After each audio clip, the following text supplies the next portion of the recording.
Dans cette rue calme de Brest, une drôle de construction est en train de prendre forme.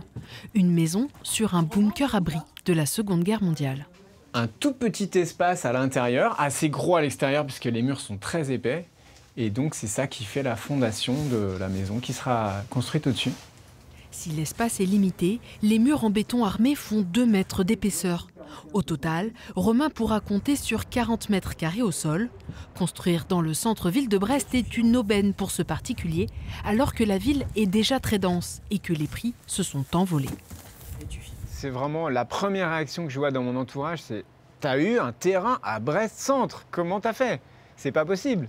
Et si, en fait, il y a des choses qui sont... Effectivement, de ce point de vue-là, c'est complètement insolite, quoi. Insolite, mais finalement logique, car la ville se développe, se construit sur l'existant, et en 80 ans, le regard sur ces verrues de béton laissées par l'ennemi nazi a changé.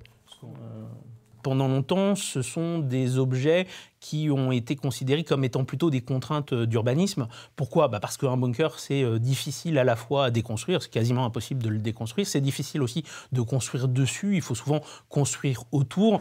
Un défi qu'a décidé de relever Romain pour son projet en autoconstruction, car bâtir sur un bunker, ça a aussi quelques avantages.